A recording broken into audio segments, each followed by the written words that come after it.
really the reason why they imprisoned him is because he started doing positive for the community. He started showing that he actually had power, that he wasn't just one of a monolithic voice, but he could wrap people around. So there's theories that there's infinite amounts of universe and there's alternate universe. So it's very important for me to get Hoover out because in an alternate universe, I am him. And I have to go and get him free because he was doing positive inside of Chicago, just like how I'm moving back to Chicago, and it's not just about, you know, getting on stage and being an entertainer and having a monolithic voice that's forced to be a specific party. You know, people expect that if you're black, you have to be Democrat. I've had conversations that basically said that welfare is the reason why a lot of black people end up being Democrat. They say, you know, first of all, it's a limit to amount of jobs. So the fathers lose the jobs and they say, we'll give you more money for having more kids in your home. And then we got rid of the mental health institutes in the 80s and the 90s, and the prison rates just shot up. And now you have Chirac, what people call Chirac, which is actually our murder rate is going down by 20% every year. I just talked to the superintendent, met with Michael Sachs, that's Rom's right-hand man. So I think it's the bravery that helps you beat this game called life. You know, they tried to scare me to not wear this hat, my own friends, but this hat, it gives me power in a way. You know, my dad and my mom separated, so I didn't have a lot of male energy in my home. And also, I'm married to a family that, you know, not a lot of male energy going on. It's beautiful, though. But there's times where, you know, it's something about, you know, I love Hillary. I love everyone, right? But the campaign, I'm with her, just didn't make me feel as a guy that didn't get to see my dad all the time, like a guy that could play catch with his son. It was something about when I put this hat on, it made me feel like Superman. You made a Superman.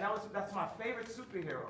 And you made a Superman cape. For me, also as a guy that looks up to you, looks up to Ralph Lauren, looks up to American industry guys. Non-political, no bullshit, put the beep on it, however you want to do it, 5 seconds delay, and just goes in and gets it done. Right now, you gave me the heart to go to Adidas, because at Adidas, when I went in 2015, we were a $14 billion company, losing $2 billion a year.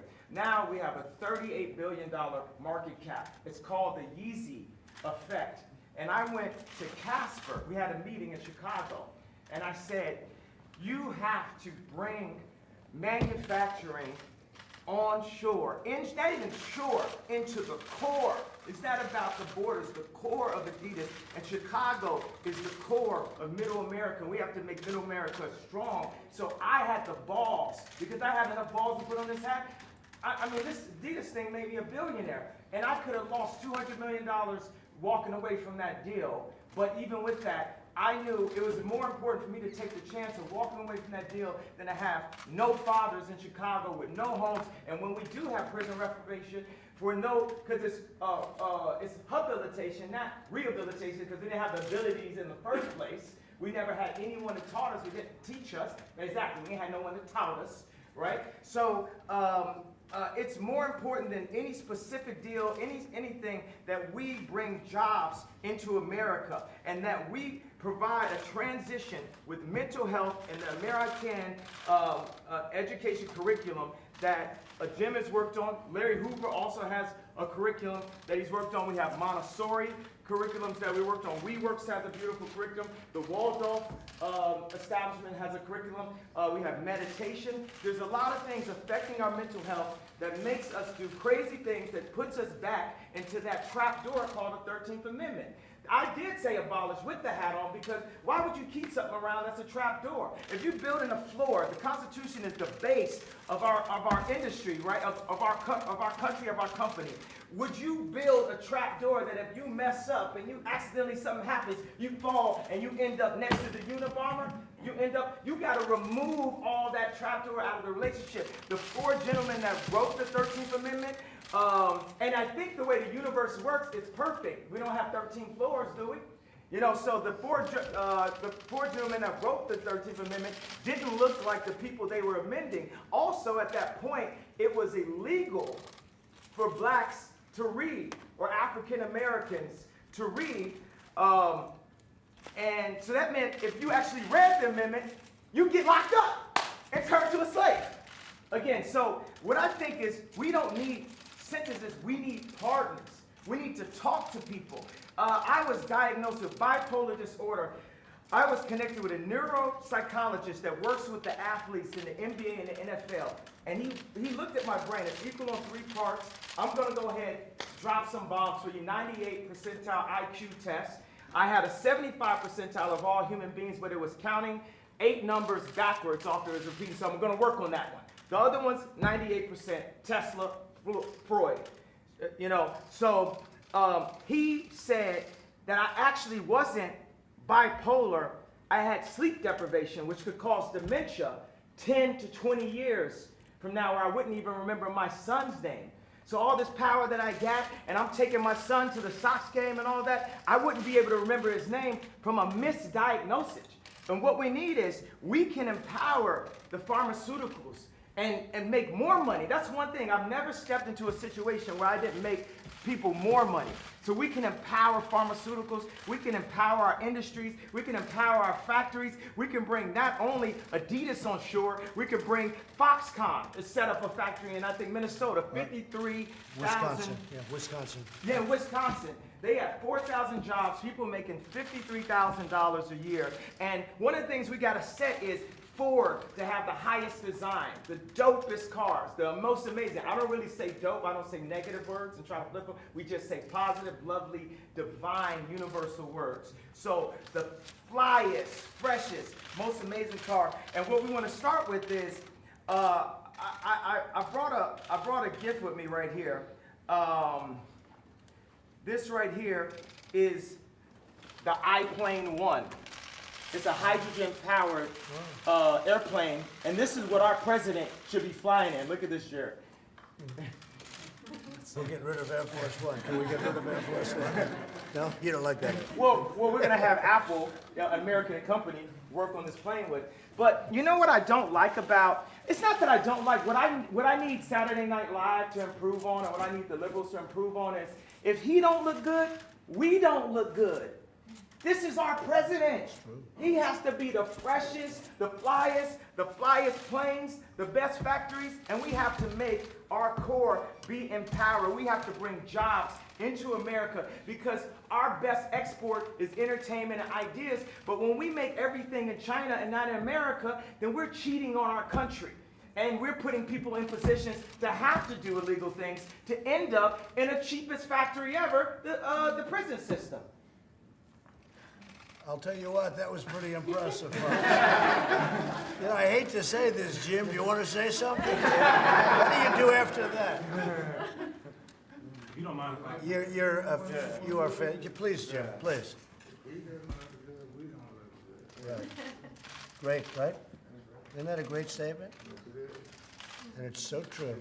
As a country, it's so true. Very impressive. I've never seen Jim Brown impressed before. He was impressed. That's true. That statement is amazing, huh?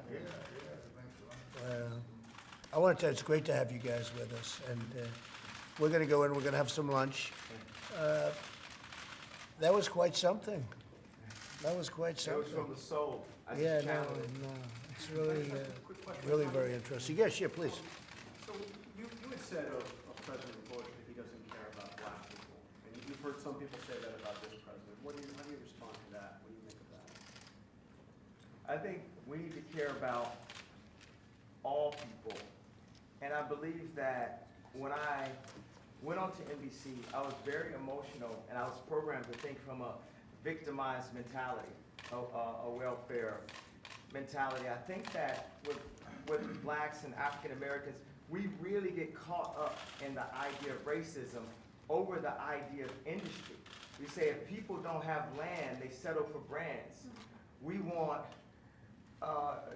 Polo Sport and Obama again. We want a brand more than we want land because we haven't known how it feels to actually have our own land and have ownership of our own blocks. So when you don't have ownership, then it's all about how something looks. It's about the patina, it's not about the soil, it's not about the core. So we focus more on Is somebody wearing something? Does someone disrespect me, so I gotta shoot them? Or the idea of someone being racist. You know, we talk about police murders, which we definitely have to discuss, and we have to bring nobility to the police officers and make the police officers are just like us. But this is this whole hate building, right? And that's a major thing about racial tension. And we also, as black people, we have to take a responsibility for what we're doing. We kill each other more than police officers. And that's not saying that the police officer is not an issue, because they are in a position of power. But sometimes they're in placement of law enforcement. They need to be law power. It's force versus power. When you shouldn't have to force people to do that. So a lot of times a police officer is sitting there, they're being forced to do this and forced to do that block, and then they force somebody into something and force something. We have to release the love throughout the entire country and give opportunities. A lot of times it's just the overall lack of reparations that we, at any given point, we say, oh, this is racist, this is racist, this is racist, this is racist. So we don't have the reparations, but we have the 13th Amendment. We got to open up the whole conversation. So, and that's a move. One of the moves that I love that liberals try to do, the liberal would try to control a black person through the concept of racism, because they know that we are very proud, emotional people. So when I said I like Trump to like someone that's liberal, they'll say, oh, but he's racist. You think racism can control me? Oh, that don't stop me. That's an invisible wall. Mr. West, what would you like? But you don't think Oh, your question. You had one question. We're going to go to another question. Okay. I answered your question. I don't answer questions in simple sound bites. You are tasting a fine wine. It has multiple notes to it. You better play 4D chess with me like it's Minority Report, because it ain't that simple. It's complex. Mr. West, what would you like? I'm going to Chicago sometime, so I would like to know what you would like to ask President Trump to do for Chicago. You're here to talk about crime in Chicago. The thing that the head of the police and Mike Sachs met with me last night at the Soho House about was we feel that stop and frisk does not help the relationships in the city. And everyone that knew I was coming here said, ask about stop and frisk. That's the number one thing that we're having this conversation about. Another thing is opening up industries, and we've got to get some tax breaks because we're making, we got a speed factory in Atlanta, but the shoes are costing us $300, so it's costing us too much to make things. So we need some prototypes here so we can get people back working, so China can't just beat us and Vietnam can't beat us. You got Levi's, the greatest jeans company in the world, making their jeans in Vietnam. So we're going to need to get a few breaks to be able to have some places in my hometown of Chicago and the 2.7 million to the 9 million surrounding suburbs where we can create some factories.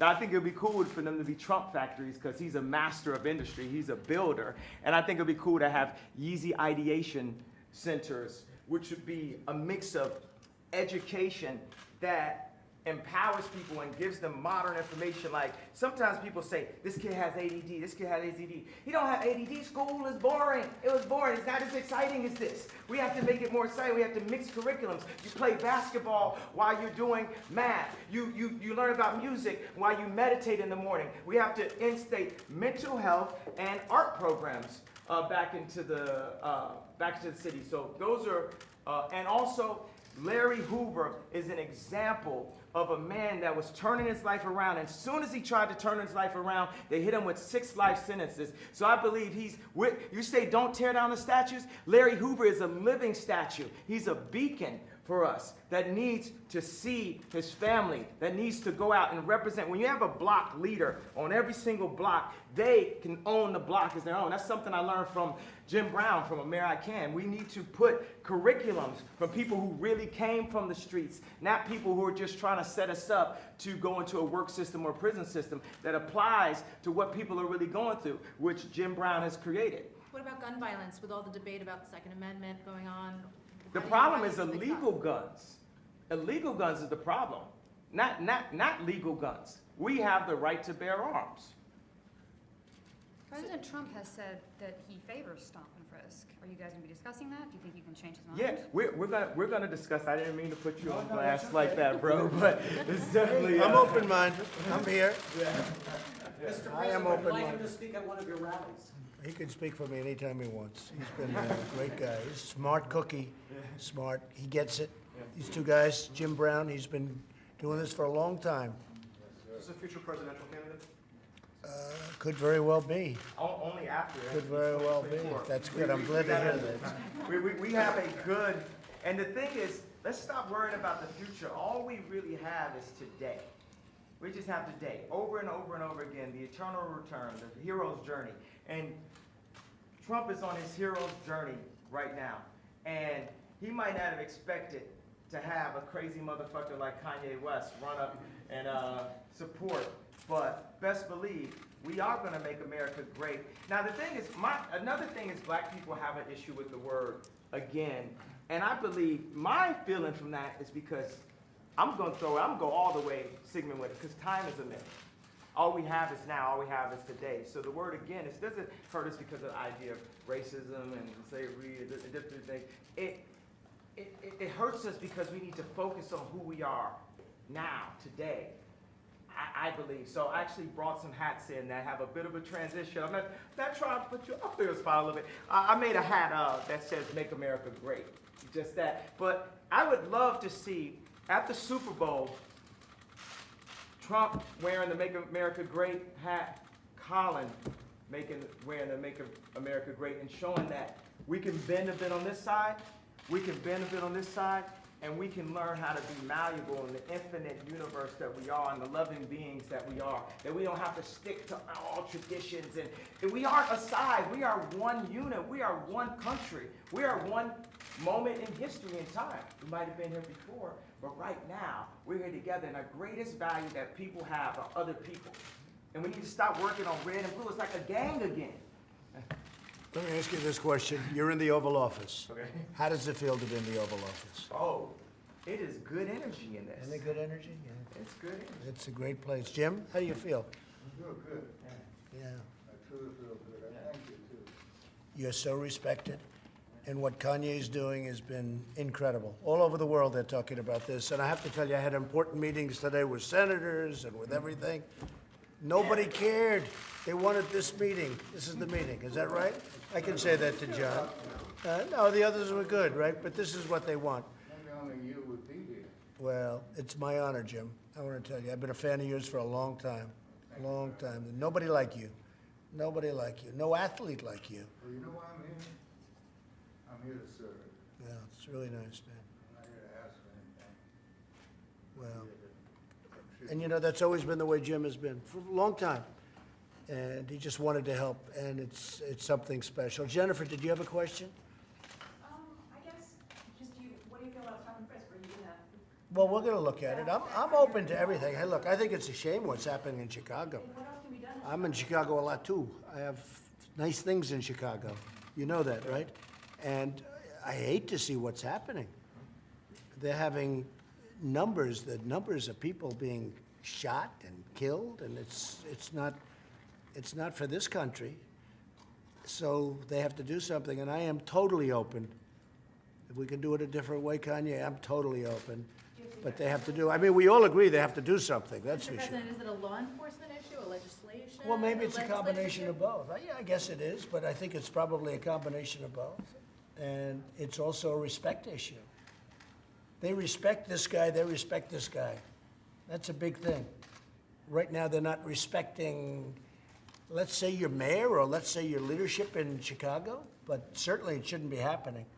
What's going on there should not be happening. Steve, go ahead. What do you want this meeting to lead to in terms of President? Honestly, from our standpoint, this was just set up to be a lunch of two people that I like, and I guess they like me. And we're gonna have lunch, we're gonna talk. You said, I guess you know I love you. I know. Did I? But I don't wanna put you in that spot, but. No, I'm standing in that spot. I love this guy right here. Let me give this guy a hug right here. I love this guy right here. That's really Yeah. nice. Come here. That's really nice. And that's from the heart. I didn't want to put you in that position, you know, but that's from the heart. Special guy. These two are special people. Whether you like it, whether you don't like it, they're special people. And I appreciate it. Jim, Kanye, I appreciate it. So let's go have some lunch, okay? Thank you all very much. That was really let's go, make your way out.